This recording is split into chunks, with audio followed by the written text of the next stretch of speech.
안녕하세요. 영화 속으로 한 걸음 더 들어가서 찾아보는 쓸모있는 이야기, 영화의 쓸모, 송영국입니다. 낙태, 즉 인공 임신 중단 수술을 불법으로 규정한 현행법을 놓고 논란이 끊이지 않습니다.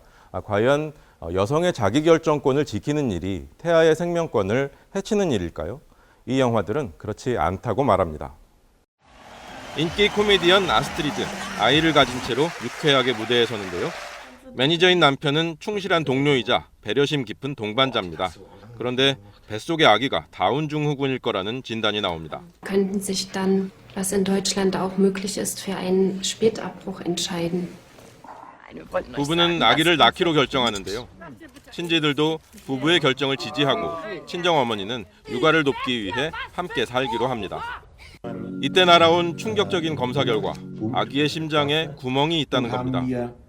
Muss man eine große Operation machen am offenen Herzen, auch wenn operiert und erfolgreich war. Aber was wir nicht wissen, wie sich die Pumpkammer entwickelt. 부부는 그래도 포기하지 않습니다. 하지만 아무리 100점짜리 남편이 마음으로 함께 한다고 해도 결국 이 모든 걸 몸으로 홀로 감당해야 하는 사람은 아이 엄마일 수밖에 없습니다. Das mag jetzt hart für Sie klingen, aber am Ende liegt die Entscheidung in der Hand Ihrer Frau. So sieht es das Gesetz. Das ist unsere.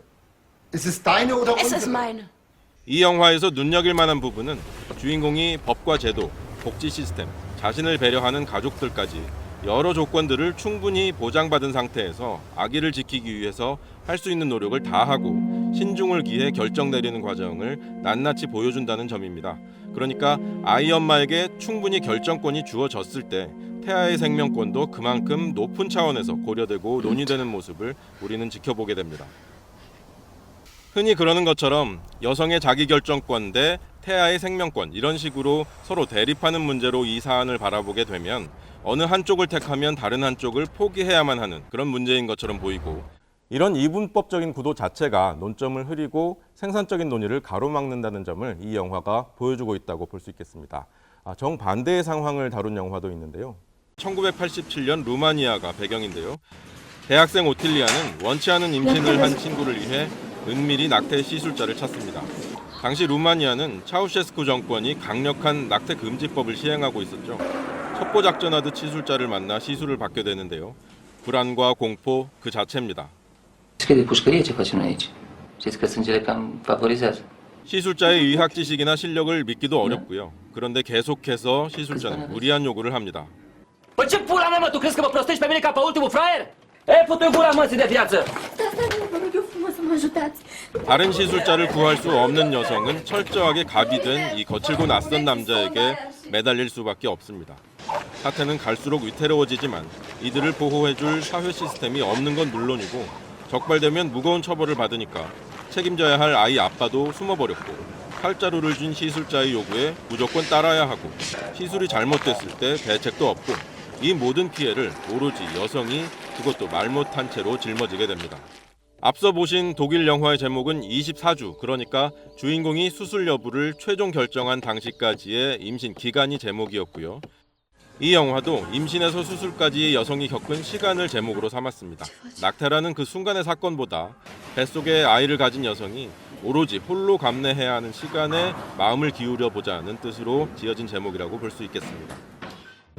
이 영화는 화씨 911로 널리 알려진 다큐멘터리 감독 마이클 무어의 작품인데요.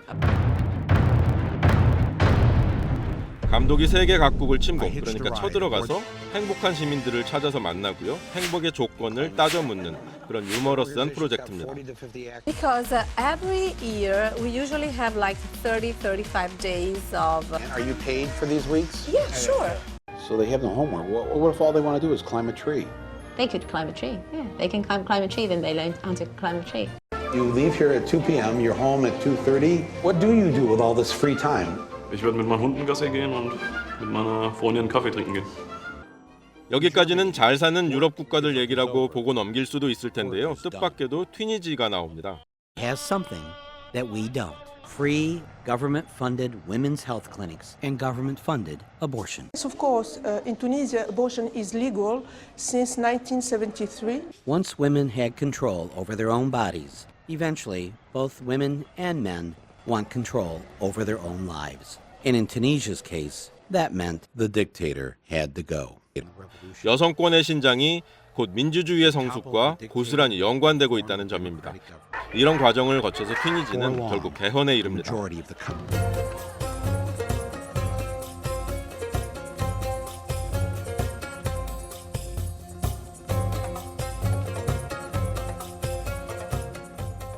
이어서 감독은 기업 이사회와 의회의 절반 이상을 여성이 차지하고 있는 아이슬란드로 넘어가 좀 더 보편적인 문제에 접근합니다.